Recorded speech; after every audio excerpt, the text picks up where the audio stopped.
नमस्कार दोस्तों, मेरा नाम है शेखर और स्वागत है आप सभी का हमारे ट्यूब चैनल शिखर स्टडी पॉइंट पर।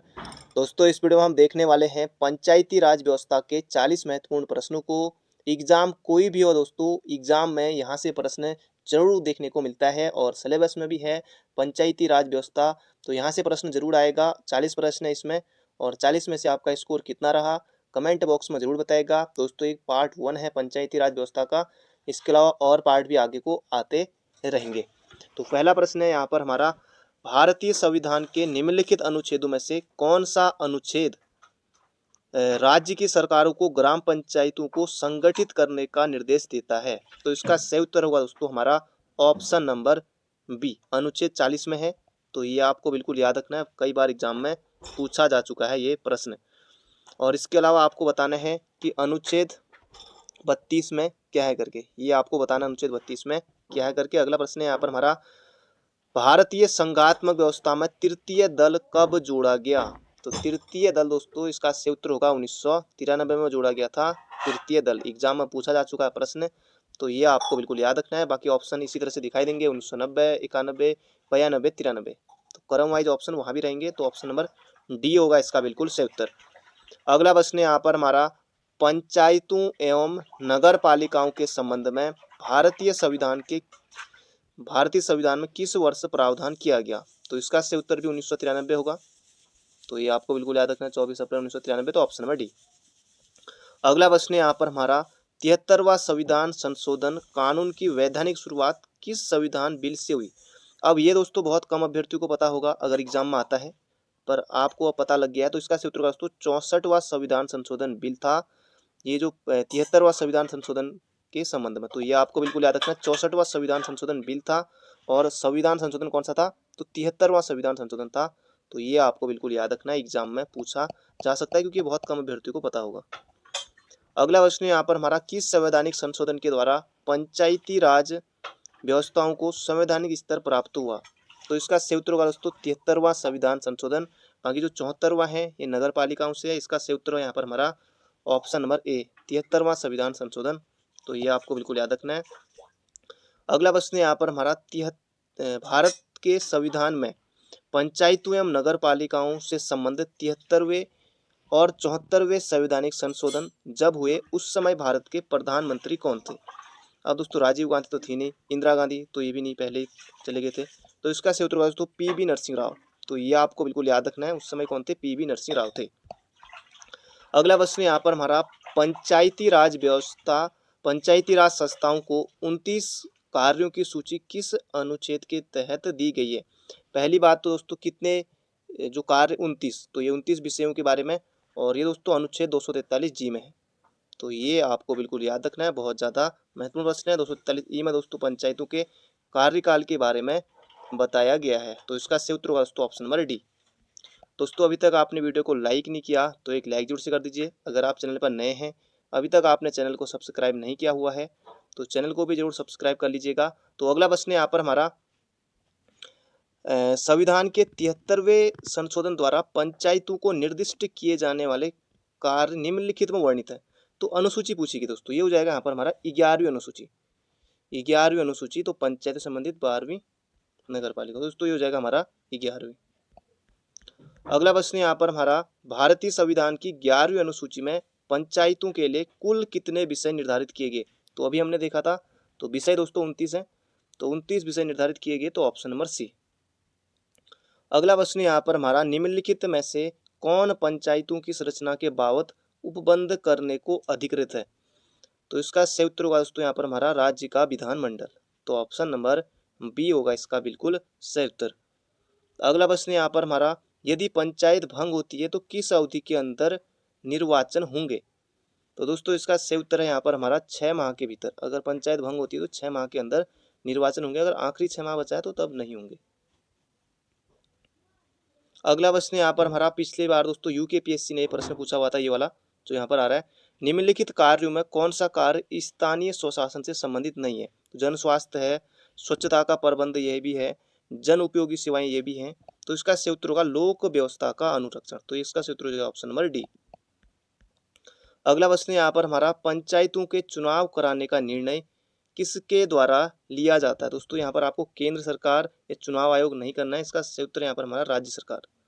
तो इसका सही उत्तर होगा दोस्तों राज्य सरकार। तो ये आपको बिल्कुल याद रखना है, एग्जाम में पूछा जा सकता है।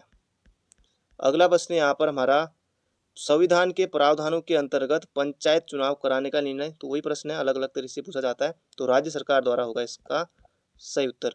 अगला, पंचायती राज प्रणाली किस सूची में है? अब दोस्तों ये राज्य सूची में है, तो ये आपको बिल्कुल याद रखना है, एग्जाम में पूछा जा सकता है। पंचायत किस सूची में? राज्य सूची में। और इसके अलावा आपको बताना कि पुलिस किस सूची में आएगा, ये ऑप्शन यही है, संघ सूची, राज्य सूची, समवर्ती सूची। तो पुलिस दोस्तों किस सूची में है, ये आपको कमेंट बॉक्स में बताना है। अगला प्रश्न यहाँ पर हमारा, पंचायत चुनाव होते हैं, तो पंचायत चुनाव दोस्तों सभी ने देखा होगा, तो 5 वर्षों में, प्रत्येक 5 वर्षों में दोस्तों पंचायत चुनाव होते हैं। अगला प्रश्न है, 73वां संविधान संशोधन का अभिपालन करने वाला पहला राज्य है। अब दोस्तों यहाँ पर राजस्थान दोस्तों उत्तर नहीं दिया गया था, यहाँ पर जो उत्तर दिया गया था दोस्तों मध्य प्रदेश दिया गया था। 73वां संविधान संशोधन का अभिपालन करने वाला जो पहला राज्य दोस्तों वो है MP। तो अगला प्रश्न यहाँ पर हमारा, भारत में राष्ट्रीय पंचायत दिवस मनाया जाता है। दोस्तों ये भी कई बार एग्जाम में आता है प्रश्न, तो इसका सही उत्तर दोस्तों 24 अप्रैल को मनाया जाता है राष्ट्रीय पंचायत दिवस। अगला प्रश्न यहाँ पर हमारा, महिलाओं को पंचायतों में आरक्षण संविधान में संशोधन करके दिया गया। दोस्तों ये होगा 73वां संविधान संशोधन 1992 के द्वारा आरक्षण, उसी भी आरक्षण 243 के डी में दोस्तों बताया गया है, आरक्षण 243 के डी में। तो 1992 73वां संविधान संशोधन। और उत्तराखंड में भी दोस्तों 50% है महिलाओं को, और 5वां राज्य था दोस्तों ये करने वाला, तो ये भी आपको याद रखना है। अगला प्रश्न है, भारत में महिलाओं के लिए स्थान आरक्षित है, तो इसका सही उत्तर हो जाएगा तो यहाँ पर हमारा पंचायती राज संस्थाओं में। तो ऑप्शन नंबर ए होगा इसका बिल्कुल सही उत्तर, 50% है। अगला है, संविधान के अंतर्गत पंचायतों में महिलाओं को 1/3 प्रतिनिधित्व की गारंटी कौन सा अनुच्छेद देता है? तो इसका सही उत्तर होगा दोस्तों हमारा ऑप्शन नंबर बी, अनुच्छेद 243 के डी। अब ये घ है तो डी, जैसे ग है तो सी इसको कर लीजिएगा, क्योंकि थोड़ा याद करने में आसानी रहता है। तो इसका सही उत्तर होगा हमारा ऑप्शन नंबर बी। अगला प्रश्न यहाँ पर हमारा, निम्नलिखित अनुच्छेदों में से कौन सा अनुच्छेद पंचायतों में अनुसूचित जातियों एवं अनुसूचित जनजातियों के लिए सीटों का आरक्षण प्रदान करता है? तो इसका सही उत्तर होगा दोस्तों हमारा अनुच्छेद 243 के डी में। तो याद रखिएगा, एग्जाम में प्रश्न सीधे सीधे आपको देखने को मिल सकता है। अगला प्रश्न यहाँ पर हमारा, पंचायत चुनाव में अनुसूचित जातियों के लिए पदों का आरक्षण किस राज्य में लागू नहीं होता? असम, हरियाणा, अरुणाचल या फिर उत्तर प्रदेश? तो इसका सही उत्तर होगा दोस्तों ऑप्शन नंबर सी हमारा अरुणाचल प्रदेश। बाकी इन तीनों में है, तो इसका सही उत्तर होगा अरुणाचल प्रदेश। अगला प्रश्न है यहाँ पर हमारा, ग्राम सभा का अभिप्राय है। तो ग्राम सभा दोस्तों ग्राम स्तर के पंचायत क्षेत्र के निर्वाचक नामावली में पंजीकृत लोग होते हैं दोस्तों, ग्राम सभा का यह अभिप्राय है। तो ऑप्शन नंबर सी होगा इसका बिल्कुल सही उत्तर। अगला प्रश्न यहाँ पर हमारा, ग्रामीण पंचायत शासन का पंचायती राज नामांकन किस भारतीय नेता के सुझाव का परिणाम था? तो इसका सही उत्तर होगा दोस्तों MK गांधी, महात्मा गांधी का। तो इसका सही उत्तर होगा हमारा ऑप्शन नंबर डी। तो ये आपको बिल्कुल याद रखना है। अगला प्रश्न है, बलवंत राय मेहता समिति ने किस प्रकार की पंचायती राज व्यवस्था की अनुशंसा की? तो इसका सही उत्तर होगा दोस्तों त्रिस्तरीय, जो अभी भी है दोस्तों। ये सभी के सभी प्रश्न किसी न किसी एग्जाम में पूछे जा चुके हैं, बड़े बड़े एग्जामों में, तो आपको जरूर से इन्हें याद रखना है। तो ऑप्शन नंबर बी होगा इसका बिल्कुल सही उत्तर।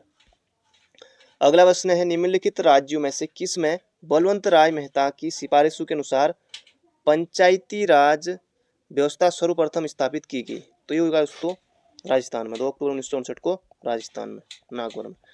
अगला प्रश्न है, भारत में पंचायती राज की अनुशंसा के लिए बनी समिति के अध्यक्ष? तो इसका सही उत्तर होगा दोस्तों BR मेहता समिति, बलवंत राय मेहता समिति 1957 में। तो ये आपको बिल्कुल याद रखना है। अगला प्रश्न है, जिस समिति की अनुशंसा पर देश में पंचायती राज लागू किया गया उसके प्रमुख थे? तो उसके प्रमुख दोस्तों बलवंत राय मेहता, BR मेहता। अगला प्रश्न है, भारत में पंचायती राज व्यवस्था का वास्तुकार या शिल्पी किसे कहा जाता है? तो इसका सही उत्तर भी होगा दोस्तों बलवंत राय मेहता, BR मेहता। तो ये आपको बिल्कुल याद रखना, वही प्रश्न है, कई बार अलग अलग तरीके से एग्जाम में आता है। अगला प्रश्न है, प्रथम पंचायती राज व्यवस्था का उद्घाटन पंडित जवाहरलाल नेहरू द्वारा 2 अक्टूबर 1959 को किया गया था? दोस्तों राजस्थान के नागौर में। तो ये आपको बिल्कुल याद रखना है, राजस्थान के नागौर में। अगला प्रश्न यहाँ पर हमारा, भारत में पंचायती राज प्रणाली का शुभारंभ कब और कहाँ हुआ? तो इसका सही उत्तर 2 अक्टूबर 1959 को नागौर, राजस्थान में। तो ऑप्शन नंबर बी। अगला प्रश्न यहाँ पर हमारा, जिस समिति ने लोकतांत्रिक विकेंद्रीकरण और पंचायती राज की सिफारिश की उसका सभापति कौन था? तो सभापति दोस्तों इसका सही उत्तर होगा बी आर मेहता, बलवंत राय मेहता। अगला, विकेंद्रीकरण प्रणाली की सिफारिश किसने की थी? तो इसका सही उत्तर भी दोस्तों बलवंत राय मेहता समिति। दोस्तों वही प्रश्न है, अलग अलग तरीके से अलग अलग बार अलग अलग एग्जाम में आता है। पंचायती राज की अनुशंसा किसने की? तो इसका सही उत्तर दोस्तों ये देखिए, अब यहाँ पर भी अलग तरीके से ऑप्शन, जैसे भारत शासन अधिनियम 1935, क्रिप्स मिशन 1942, भारत का स्वतंत्रता अधिनियम 1947, या बलवंत राय मेहता की समिति की रिपोर्ट 1957। तो ऑप्शन नंबर डी होगा इसका सही उत्तर, बलवंत राय मेहता समिति की रिपोर्ट 1957। तो अगला प्रश्न यहाँ पर हमारा, निम्नलिखित में से कौन एक समिति पंचायती राज संस्था से संबंधित नहीं है? तो अशोक मेहता समिति दोस्तों 1977-78, तो ये तो है। बलवंत राय मेहता समिति 1957, ये भी है। अमल सिंघवी समिति दोस्तों 1986, ये भी है। तो इसका सही उत्तर होगा यहाँ पर हमारा PV राव समिति, ऑप्शन नंबर ए होगा इसका बिल्कुल सटीक उत्तर। अगला प्रश्न है, अशोक मेहता समिति ने पंचायती राज के लिए किस प्रतिमान की संस्तुति की? दोस्तों इन्होंने की थी द्विस्तरीय, और बाकी जो BR मेहता है जो लागू भी किया गया है भी, ये हो जाएगा त्रिस्तरीय, पर इसका सही उत्तर होगा यहाँ पर हमारा द्विस्तरीय। अगला प्रश्न है, पंचायती राज संस्थाओं को संवैधानिक मान्यता प्रदान करने की अनुशंसा करने वाली समिति का नाम? तो इसका सही उत्तर भी होगा दोस्तों हमारा, इसका सही उत्तर होगा यहाँ पर हमारा ML सिंघवी समिति। बहुत ज़्यादा महत्वपूर्ण प्रश्न है, पंचायती राज संस्थाओं को संवैधानिक मान्यता प्रदान करने वाली जो समिति दोस्तों वो थी ML सिंघवी समिति। बहुत ज़्यादा महत्वपूर्ण प्रश्न है, एग्जाम में आ सकता है।